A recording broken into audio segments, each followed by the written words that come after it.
casamento ainda, a mulher, ela, por exemplo, ela está convertida, tem esse entendimento, e o marido não tem, o marido, sei lá, o marido trai, o marido tem uma relação fora. Ela precisa buscar ajuda. Como que ela vai exercer esse lado, né? Ela precisa buscar ajuda porque, inclusive, tem um vídeo meu muito interessante que eu botei no meu canal do YouTube que fala sobre isso, né? Casei errado e agora, né? E eu explico isso, né? Deus, ele não tolera traição. Tipo, até que ponto a mulher tem que aguentar, tentar transformar né? Isso a gente faz um podcast inteiro sobre isso. Eu vou tentar dar uma resumida. Isso é um assunto bem extenso, mas eu vou dar uma resumida, porque isso é um assunto pra gente fazer um podcast inteiro sobre esse. Que é maravilhoso esse assunto. Mas resumindo do resumo, a única coisa que Deus não tolera é traição. Deus não aceita traição. Ele não aceita ser traído. Por quê? Porque traição é adoração contrária a Deus. Tá? Então Deus, ele é flexível com tudo, sabe? Ele não liga se a gente comeu uma coisa errada. Ele fala assim, se você tiver comer uma coisa errada, a palavra diz que até se eu tiver comer uma coisa mortífera e eu orar, ela não vai me fazer mal. Ah, meu Deus, eu tô comendo uma comida que não sei o que tá errado, até consagrada. Eu posso orar, quebrar a consagração, abençoar aquela comida e comer. Tá? Deus, ele é flexível com várias coisas. A roupa que eu botei, ele é flexível, ele sabe que você não entende que você tá botando a roupa errada, piricrente, não sei o quê. Ele é flexível com um monte de bobagem. Ah, fulano que bebeu uma cervejinha, acabou de converter, ele também não... Deus, ele olha e fala, ah, meu filho, você ainda tá precisando da cerveja, daqui a pouco o meu espírito vai te bastar, você não vai precisar da cerveja pra você se sentir alegre. Então, ele é muito flexível. Deus é muito flexível. Ele só não é flexível com a adoração. Tanto que você vai ver em Mateus capítulo 4, quando o diabo leva Jesus para ser tentado, a última tentação que ele faz, ele leva ele num monte muito alto que representa o altar, que é o lugar de adoração.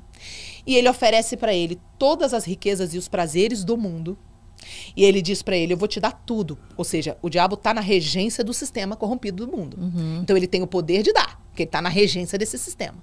Então ele diz assim, eu vou te dar tudo, só quero de volta uma única coisa de você. Eu quero que você tenha uma atitude, ou seja, prostrado, me adore. Me ofereça atitude de culto. Atitude, prostrar é atitude. Então, nessa hora, a única vez na tentação que Jesus dá um grito com o diabo, tem um ponto de exclamação no texto. Nas outras vezes, Jesus está de boa. Ele, ai meu Deus, também está escrito, nem só de pão vive o homem. Também está escrito, não tentarás o Senhor teu Deus. Mas na hora que o diabo fala, me adore, eu vou te dar tudo. Jesus fala, retira-te, Satanás. Porque está escrito, somente ao Senhor teu Deus darás culto, somente a ele adorarás. Jesus fica irado. Então isso mostra uma indignação de Deus com a adoração contrária. A adoração contrária deixa Deus irado. Então as pessoas, elas têm muito mania de misturar, sabe, Karina? Elas misturam tudo farinha no mesmo saco. Ah, não, Deus, ele é amor, ele é lindo, ele é maravilhoso. E adoração, acho interessante você falar o que é a adoração contrária, que as pessoas acham, mas eu não tô adorando o diabo, não tô aqui falando, diabo, eu te adoro. Às vezes, mas tem várias coisas que ela tá fazendo que ela não sabe que ela tá fazendo isso. Então, quais são? Para fechar o assunto do divórcio, quando uma mulher... As pessoas me perguntam, quando pode, né? Na traição, ela está adorando. A Bíblia fala que sexo é um tipo de culto. Não sou eu que falo isso. Pode chocar algumas pessoas quando eu falo isso aqui, tá? E eu vou te mostrar biblicamente rapidinho. Todas as vezes no Antigo Testamento que Israel, que era a igreja daquela época, pecava contra Deus, adorando estátuas, imagens, outros deuses pagãos, qualquer outra forma de adoração contrária a Deus. Quando Deus falava com o povo pela boca dos profetas, que era assim que Deus falava, Deus vinha na boca do profeta e era o próprio Deus falando assim: vocês, Israel, estão fazendo sexo com outros. Vocês são casados comigo e estão tendo relações sexuais com outros. Como é que Deus usava? Qual era a palavra que Deus falava? Olha. Vocês adulteraram-me. Me adulteraram. Adultério é sexo fora do casamento. Vocês, Israel, se prostituíram com outros deuses. Prostituição é sexo fora do casamento. Então, prostituição e adultério para Deus é sinônimo, né? Deus chama, em algumas passagens, de contaminação. Ele chama sexo ilícito de contaminação. Vocês se contaminaram com outros. Vocês estão fazendo sexo com outros. Então, toda vez que Deus está falando, vocês estão adorando outros, ele chama isso de sexo. E Paulo, lá em 1 Coríntios capítulo 6, ele usa no verso 16 e no verso 17 a mesma palavra unir para sexo.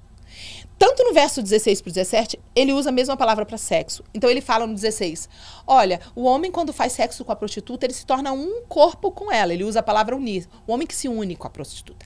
Mas no verso 17 ele fala a mesma palavra, só que para outra coisa. Ó. E o homem que se une ao Senhor forma um só espírito com ele. A palavra unir representa sexo antes e depois casamento espiritual com Deus. Então a mesma palavra para sexo é a mesma palavra para casamento espiritual com Deus. Sexo é uma forma que Deus encontrou de manifestar na nossa dimensão a união espiritual que acontecerá entre a igreja e Cristo. A forma daqui da terra não vai ter no céu, não vai ter sexo no céu. Mas Deus criou para tentar falar para dentro do casamento que a gente vai se tornar um com o cônjuge e que vai ser uma celebração onde o Espírito de Deus vai pairar. Então o sexo é uma forma de invocação. Por isso que o diabo usa tanto a arma da perversidade sexual, da perversão sexual, porque ele quer invocar demônios através da relação sexual. Quando um casal tá ali tendo relação, não tem 3 espíritos. Ou vem o Espírito Santo de Deus, quando o casamento é feito na presença de Deus, quando o casal é consagrado a Deus. Ou o Espírito de Deus paira sobre a relação sexual, e isso choca algumas pessoas. Porque algumas pessoas falam, eu pensei que era sujo o pecado original é sexo, Não! Deus criou o sexo, Deus criou o orgasmo, Deus criou o prazer. Coisa maravilhosa, só podia ser Deus, aleluia! Então não tem como ser do mal isso. Só que o diabo, ele tem feito uma lavagem cerebral nas pessoas com engano, colocando, não, coisa boa é do diabo. Mentira! O sexo ilícito é do diabo, e o diabo vai sim na visitação dentro no quarto do motel onde tem adultério, dentro de um lugar onde tem pecado e imoralidade, ele vai. Então ele vai pairar ali naquela relação e vai ter uma invocação sim. Eu conheço a história de um cara, que ele era da igreja, e ele não aguentou, caiu com uma mulher. Caiu com a mulher em pecado. A mulher não era prostituta. Era uma mulher que ele conheceu do mundo, assim, numa balada. E quando a mulher tava montada em cima dele, no ato sexual, a mulher deu a virada de cabeça pra trás, assim, ó. Deu uma gargalhada. E voltou com a mão fechada, com força de demônio. E pau na cara dele. Socou, deu uns 6 socos na cara dele. A mulher manifestou, incorporou um demônio e fechou o punho e sentou soco na cara dele no meio do ato sexual. Ele teve que sair gritando e saiu correndo com as roupas, catando as roupas. Olha. E ele viu que era um demônio. E o demônio gargalhava, falava coisa com outra voz pra ele. Então, assim, não é brincadeira, né? É um ato que realmente invoca. Então, o que as pessoas precisam entender? Se você é casado ou casado com uma pessoa que está indo lá fora, fazendo sexo lá fora, trazendo o demônio pra dentro da tua casa, Jesus não te obriga a continuar dormindo com alguém que está trazendo demônio para dentro de você. Porque agora você é templo do Espírito Santo. Então você vai ver a única vez que Deus autoriza a separação, autoriza afastar-se, é em caso de adultério. Porque Deus não vai te obrigar a suportar o que ele mesmo não suporta, que é traição. Agora, se você perguntar para o Senhor, Senhor, o que tu queres? Que eu saia fora, arruma outra, ou que eu lute para restaurar minha família? Gente, é óbvio, não preciso nem perguntar, né? Deus sempre vai querer que a gente lute para restaurar a família. Existem casos que a pessoa não quer. Mas o certo é a pessoa lutar até o fim pela restauração do seu casamento. Porque eu creio no poder de Deus, no impossível acontecer. Tem situações que a pessoa não converte, não muda? Tem. Mas eu creio que muitas vezes, e na maioria delas, Deus opera sim. Se a pessoa não for perversa nem perverso, Deus opera. Porque às vezes a pessoa é ruim mesmo, minha amiga, não tem jeito, né? Enfim, mas voltando para o assunto da adoração, respondendo, aproveitando já o gancho, existem 2 pilares que são os principais que nós temos que vigiar.